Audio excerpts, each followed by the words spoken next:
क्या तुम्हें भी केमिस्ट्री में इक्वेशंस बैलेंस करनी नहीं आती? Let's break it down with the secret algebraic method के जो बड़े बड़े साइंटिस्ट्स यूज करते थे। Let's take an skeleton equation that is not balanced. Step 1, हर कंपाउंड को एक वेरिएबल दो।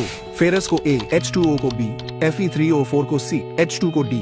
स्टेप 2, अब एटम्स काउंट करो और वेरिएबल्स इक्वल करो। Iron left 1A, right 3C। Then equation 1, A is equal to 3C। Hydrogen left 2B, right 2C, then equation 2. 2B is equal to 2D. Oxygen left B, right 4C, then equation 3.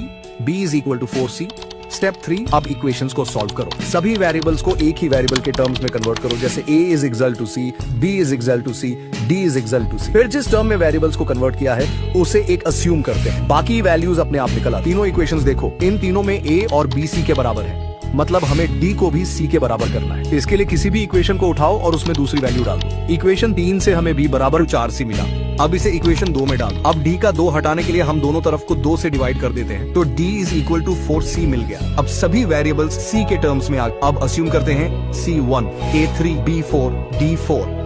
अब values को equation में डाल दो, then our equation will be balanced. ऐसे ही biochemistry, physics के और भी डीप कॉन्सेप्ट्स को सिंपल बनाकर समझना है तो एक बार आईडी चेक जरूर करना और फॉलो करना।